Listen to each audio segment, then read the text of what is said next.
Bienvenidos, bienvenidas a esta nueva exploración de ideas. Hoy nos metemos de lleno con un texto, un texto clave del psicoanálisis. Así es. Es el capítulo 2 del seminario 4 de Jacques Lacan, que se llama Las tres formas de la falta de objeto. Un título potente ya de por sí. Sí, suena abstracto, pero van a ver que toca algo súper fundamental. Nuestra relación con eso que nos falta. Normalmente, pensamos en la falta como, no sé, un vacío y ya está. Pero, ¿y si la falta misma tuviera diferentes estructuras? Diferentes lógicas. Justamente, hacia allá apunta Lacan. Él nos invita a eso, a ir más allá de las ideas más comunes sobre nuestros vínculos, nuestros deseos. Exacto. Y es que este capítulo es de hecho una intervención muy directa de Lacan en los debates psicoanalíticos de su época. Ajá. Critica lo que él ve como una simplificación. O sea, esa noción de relación de objeto, que muchas veces se entiende como, una simple interacción entre dos. Cara a cara. La relación dual, digamos. Esa misma. Y él sostiene que para entender de verdad la complejidad de la experiencia analítica, sobre todo en casos como la neurosis obsesiva, por ejemplo, necesitamos un marco conceptual más fino, más sofisticado que esa relación dual. Entendido. Entonces, nuestra tarea hoy es justamente esa, desempacar ese marco conceptual que propone Lacan. ¿Vamos a eso? Vamos a ver cómo redefine la falta usando tres conceptos muy específicos que él distingue: castración, frustración y privación. Tres conceptos clave, ¿sí? Son ideas densas, lo sabemos, pero que pueden iluminar mucho nuestra comprensión del deseo, de la subjetividad, y hasta de eso que llamamos realidad. Bueno, entremos en materia, ¿te parece? Perfecto. Empecemos por la crítica. ¿Qué es lo que a Lacan no le cierra de esa relación de objeto como se entendía en su momento? Bueno, Lacan apunta directamente a que no es suficiente centrarse solo en lo que él llama la relación imaginaria. La imaginaria. Sí, en sus esquemas, ¿viste que usa letras? Bueno, es la línea que va de A a A'. Ah, claro. La relación del yo con su semejante. Exacto, con su imagen en el espejo, digamos, o con su par, su igual. Lacan considera que reducir la práctica analítica a manejar solo esa relación dual es problemático. ¿Por qué? ¿A dónde lleva eso? Puede llevar a callejones sin salidas, sobre todo, dice él, al tratar con ciertas estructuras como la neurosis obsesiva. Justo mencionaste al obsesivo. Lacan lo describe de una forma muy gráfica, ¿no? Dice algo así como que juega a estar muerto. ¿Qué quiere decir con eso? Es una descripción clínica, muy potente, ¿sí? Lacan dice que el obsesivo, en su relación con el otro, con minúscula acá, su semejante, su alter ego, adopta una postura muy particular. Ajá. Actúa como si estuviera muerto. Es una forma de protegerse, ¿no? De intentar dominar la situación, y al otro, desde una posición de aparente impasibilidad, de control extremo. Como si no le afectara nada. Algo así. Pero, y esto es crucial en Lacan, señala que todo este juego de dominio, de desafío con el otro imaginario, se desarrolla ante un espectador que el propio obsesivo no ve. Un espectador. Sí, el otro con mayúscula. Ah, ok. Detengámonos un segundo ahí porque es clave en Lacan esa distinción. Otro con mayúscula, otro con minúscula. ¿Podemos aclararlo brevemente? Claro, claro. De forma simple, el otro con minúscula, autré, es el semejante, el par imaginario, la imagen especular, el rival. Es el plano de la identificación imaginaria de la competencia. Yo y mi reflejo, o yo y mi competidor. Exacto. El otro con mayúscula, autre, en cambio, nos remite a otra dimensión, a la dimensión simbólica. El lenguaje. El lenguaje, sí. La ley, el lugar de los significantes, la cultura. Aquello que ya estaba antes que nosotros y que nos estructura como sujetos. Entonces, para el obsesivo, su desafío al otro imaginario ignora esta dimensión simbólica del otro. Aunque esté ahí presente. Aunque esté ahí, claro. Ante ese otro es que se despliega toda su estrategia. Y su relación con el objeto, con el deseo, está totalmente marcada por esta dinámica. El deseo queda como, dice Lacan, mortificado, atrapado en ese juego ilusorio. Entiendo. O sea, poner el foco solo en la relación dual imaginaria yo-otro minúscula deja fuera esa dimensión fundamental del otro simbólico. Justamente. Y para mostrarlo lo inadecuado de algunas técnicas que solo se enfocan en esa dualidad, Lacan usa una analogía bastante ácida, la del circo. Sí, sí, es una crítica mordaz. Compara esas técnicas con una escena de circo, ¿no? Hay dos payasos que se están dando golpes. Ajá. Llega el director de pista, el señor Loyal, y en lugar de analizar qué pasa ahí, la dinámica compleja de fondo, les da una solución súper simplista. Che, interioricen la agresión del otro. Absórbanla. Como aguántensela. Ajá, claro. Para Lacan, eso es como decir, cómete el garrote del otro. Es una pseudo solución. No resuelve nada, porque ignora la estructura real del problema. Lo reduce todo a una cuestión intersubjetiva superficial entre los dos payasos. Y aclara la crítica. No alcanza con mirar solo a los dos payasos. Si esa interacción imaginaria AA' no basta, ¿qué elemento introduce Lacan como absolutamente necesario? ¿Qué es lo que falta ahí? Introduce, de forma decisiva, la necesidad de considerar el falo. El falo, ajá. Y acá es fundamental, pero fundamental, entender qué quiere decir Lacan con falo. Porque no se refiere al órgano anatómico masculino, al pene. No es biológico. No es biológico. Habla del falo como un significante. Ok, otro término clave, significante. Para quienes no están tan familiarizados, ¿cómo podemos entenderlo acá? Bueno, un significante no es simplemente una palabra, es un elemento del sistema simbólico, del lenguaje. Algo que representa al sujeto para otro significante, pero que al mismo tiempo marca una diferencia, una ausencia. Como una pieza de lenguaje que nos define, pero también señala lo que no está. Algo así. Pénsalo como un marcador fundamental en la estructura del lenguaje y del inconsciente. Un elemento que organiza las relaciones, el sentido. Y el falo para Lacan es el significante privilegiado. ¿Privilegiado de qué? De la falta, del deseo, de aquello que estructura la diferencia sexual, pero a nivel simbólico, no biológico. Es un tercer elemento estructural, no imaginario. Entonces, el falo como significante viene a romper esa dualidad imaginaria. ¿Funciona como un tercer punto de referencia? Exactamente. Lacan es categórico en esto. Afirma que la noción misma de relación de objeto es, y cito casi textual, imposible de sostener teórica y técnicamente si no se introduce este tercer término, el falo simbólico. ¡Guau! Es fuerte. Sí. Es la pieza que permite articular la relación del sujeto con el deseo y con el otro, el simbólico, más allá de la pura fascinación o rivalidad con el otro imaginario. Este énfasis en un elemento simbólico, estructural, como el falo, me parece que conecta directamente con cómo Lacan entiende algo tan básico como la realidad, ¿no? No la ve como algo dado, fijo. Correcto. Critica muy duramente una cierta noción de realidad, la Wirklichkeit alemana, que él detecta en algunos analistas de su época. ¿Qué noción es esa? Una noción que él considera a menudo mecanicista, materialista, como si la realidad última fuera una especie de sustancia bruta, algo preexistente. Para Lacan eso es una perspectiva ingenua, especialmente para un analista, cuyo campo de trabajo es el lenguaje, los efectos de la palabra, lo simbólico. Claro, el analista trabaja con palabras, no con materia bruta. Exacto. Y para explicar esta crítica usa otra analogía muy potente, la de la central hidroeléctrica. A ver cómo funciona esa comparación. Imagínate a alguien que intenta entender cómo funciona una central hidroeléctrica fijándose únicamente en la materia prima, o sea, en el agua del río que fluye corriente abajo. Solo mira el agua. Solo mira el agua.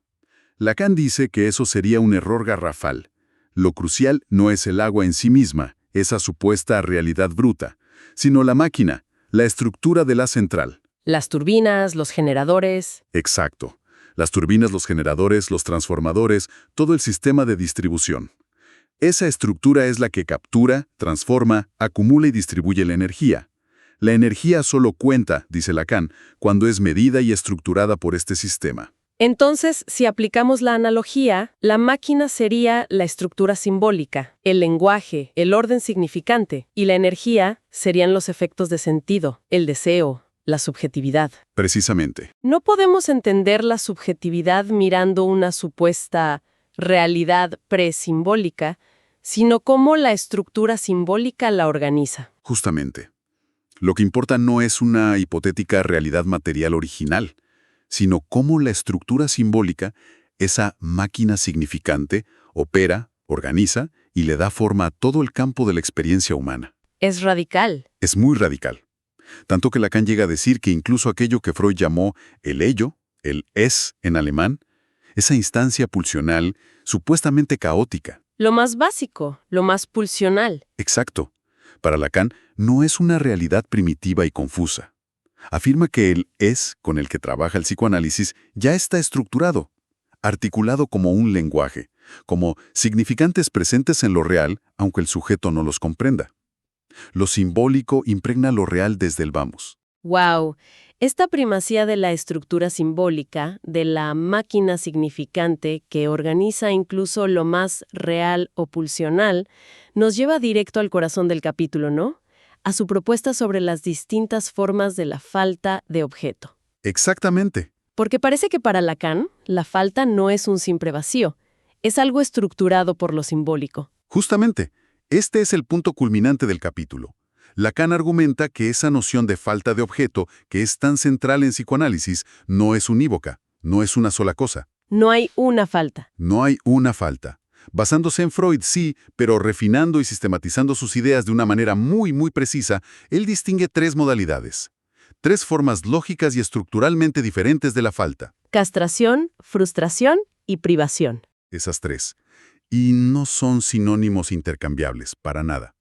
Cada una opera en un registro distinto, simbólico, imaginario, real, y define la relación entre la falta y el objeto de una manera específica. Ok, acá es donde tenemos que poner toda la atención.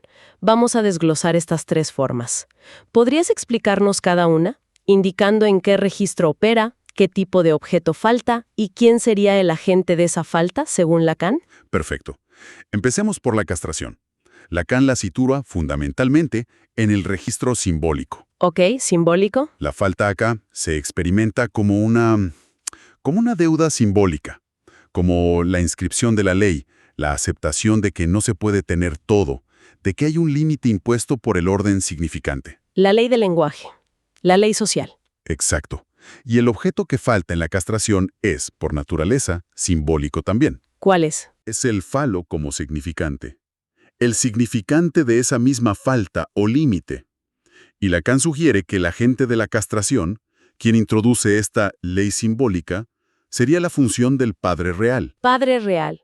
No el papá de carne y hueso necesariamente. No necesariamente la persona biológica, sino aquel que encarna, que transmite la ley simbólica.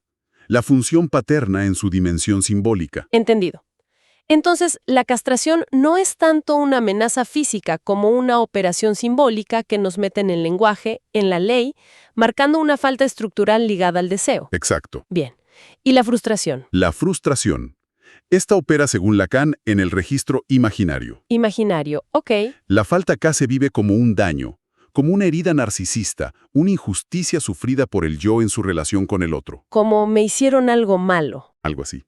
Y lo interesante acá es que, aunque la falta se vive imaginariamente, el objeto que se reclama, que se siente que falta, es real.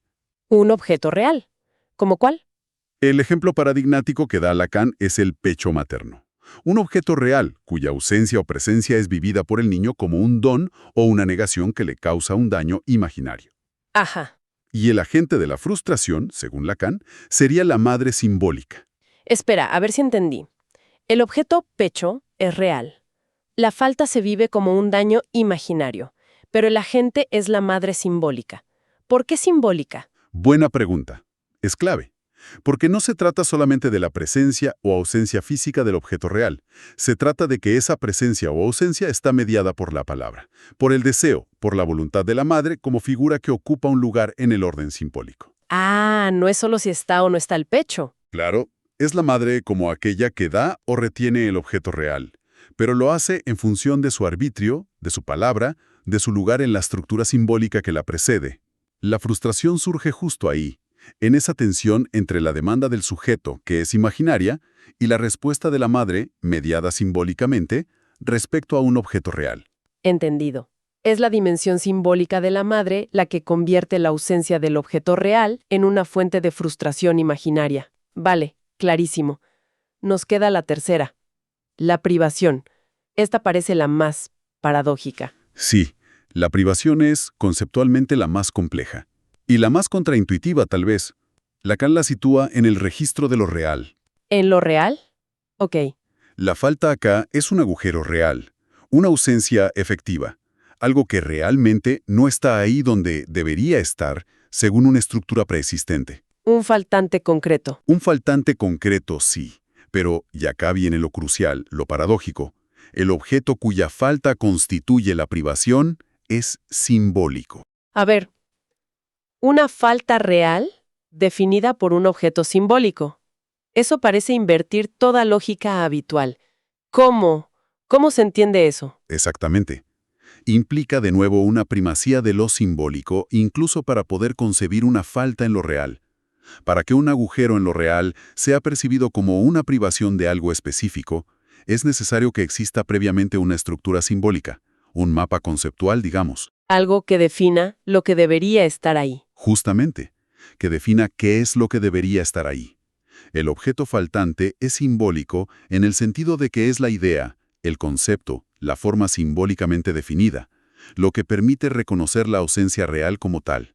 Dame un ejemplo. Por ejemplo, para poder hablar de la privación de un miembro, de una pierna, necesitas el concepto simbólico de un cuerpo completo. Sin ese significante, miembro, cuerpo completo, el agujero real, la ausencia física, no se registraría como una privación específica de eso. Entiendo. Necesito el símbolo para nombrar la falta real como falta de algo. Exacto. Y el agente de la privación, añade Lacan, sería el padre imaginario. Padre imaginario. ¿Te refieres a esa imagen idealizada o quizás terrorífica del padre que uno puede tener? Sí, esa figura paterna investida con atributos imaginarios de completud, de potencia o al revés, de amenaza. Una figura que funciona como referencia idealizada o temida y en relación a la cual se experimenta la falta real como una privación. Hagamos una pausa para recapitular, porque es denso, pero fascinante. A ver si lo tengo. Tenemos 3 formas distintas de vivir la falta. Ujú. Primero, castración. La falta es simbólica. Es una deuda, un límite impuesto por la ley. El objeto faltante también es simbólico. El falo como significante. Y el agente es el padre real, la función de la ley. Perfecto. Segundo, frustración. La falta se vive en lo imaginario, como un daño, una demanda no satisfecha. El objeto que se reclama es real, el pecho, por ejemplo, y el agente es la madre simbólica, la que da o niega desde su lugar simbólico. Muy bien. Y tercero, privación. La falta es real, un agujero concreto, pero el objeto que define esa falta es simbólico, la idea o concepto de lo que debería estar. Y el agente es el padre imaginario, esa figura idealizada o temida. Exactamente. Es un esquema muy preciso, muy articulado. Diferencia radicalmente lo que a menudo mezclamos bajo el término genérico de falta. Totalmente. Y es importante subrayar esto. Lacan no las presenta como si fueran etapas del desarrollo, una después de la otra. Ah, no es evolutivo. No, son 3 estructuras lógicas distintas, 3 maneras diferentes en que el sujeto se relaciona con la falta, y están articuladas a través de los 3 registros, simbólico, imaginario, real, y por supuesto la función central del falo como significante que atraviesa todas estas distinciones. La pregunta sobre el agente en cada nivel refuerza justamente esa articulación estructural. Para cerrar todo este entramado conceptual, Lacan vuelve sobre esa idea de la estructura simbólica como lo principal, ¿no? Como la máquina de la central hidroeléctrica que organiza la experiencia. Sí. Y lo hace con una referencia final que es bastante llamativa, casi teológica. Menciona al Espíritu Santo. Sí, es una forma provocadora, sin duda. Y un tanto irónica, me parece, para enfatizar la autonomía y el poder constituyente del orden significante. ¿Qué quiere decir con eso? Retomando la metáfora de la central, dice que esta estructura simbólica, esta máquina, no surge por generación espontánea a partir de lo real preexistente. No es que el río por sí solo cree la central. No sale de la nada. No. Se construye, dice él, por intervención del Espíritu Santo. ¡Wow! Sugiriendo que lo simbólico tiene un origen casi trascendente, o al menos no derivable de lo puramente material o biológico. Exacto. No en un sentido religioso literal, claro está, sino para subrayar que la introducción del orden simbólico, del lenguaje, es un acto fundacional, un acto que reestructura radicalmente lo real. No es un simple reflejo o una emanación de una realidad previa. Tiene sus propias leyes. Tiene sus propias leyes, su propia lógica, que se impone y organiza la experiencia. Por eso insiste tanto, como decíamos antes, en que el ello, el es freudiano, no es una masa informe presimbólica, ya está habitado por el significante. El significante está en lo real desde el principio. Desde el principio, estructurándolo, aunque sea de forma no reconocida por el sujeto. Entonces, haciendo un balance de toda esta exploración del capítulo 2 del Seminario 4, ¿cuál dirías que es la gran conclusión, el mensaje central que Lacan nos quiere dejar acá? Mira, creo que el punto fundamental es desmantelar esa idea simplista de la falta como un vacío homogéneo, o la idea de relación de objeto como una simple interacción entre dos. Ir más allá de lo obvio. Exacto. Lacan nos muestra que la falta, que es un elemento central de la experiencia humana y del análisis, está profundamente estructurada y se articula, como vimos, de al menos 3 maneras lógicas distintas: castración, frustración, privación. Cada una con su registro, su objeto y su agente. Cada una operando en un registro específico, simbólico, imaginario, real, referida a un tipo diferente de objeto, simbólico, real, simbólico, ojo con esa inversión, y ligada a una función agente particular: padre real, madre simbólica, padre imaginario.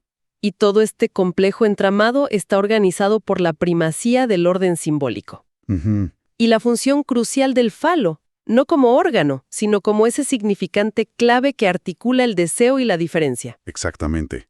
Es una perspectiva que, la verdad, enriquece y complejiza enormemente la clínica psicoanalítica. Me imagino. Te obliga a ir más allá de las apariencias imaginarias, de las quejas superficiales sobre lo que me falta. Te obliga a interrogar la estructura que está por debajo, a pensar en términos de registro, de tipo de objeto, de función del significante y del falo, para entender de verdad la dinámica de la subjetividad, del deseo, y cómo cada sujeto se posiciona frente a esa falta fundamental que al final nos constituye. Nos deja con una pregunta resonando fuerte, ¿no? Si la falta no es un simple hueco a llenar, sino que está articulada por estas lógicas simbólicas, imaginarias y reales tan distintas, ¿cómo cambia eso la forma en que entendemos nuestras propias búsquedas, nuestros malestares, eso que sentimos que nos falta en la vida? Es una pregunta clave. Estamos tratando de saldar una deuda simbólica ligada a la castración, o de reparar un daño imaginario frente a un objeto real perdido, como en la frustración. O quizás estamos confrontando un agujero en lo real que solo podemos nombrar a través de un símbolo, como en la privación. Quizás reconocer estas diferentes estructuras de la falta sea un primer paso. Un paso para abordar de otra manera eso que nos mueve, nos inquieta y a veces nos hace sufrir. Una cuestión potente, sin duda, para seguir pensando. Gracias por acompañarnos hoy en esta inmersión en las ideas de Lacan. Gracias a vos, un placer como siempre.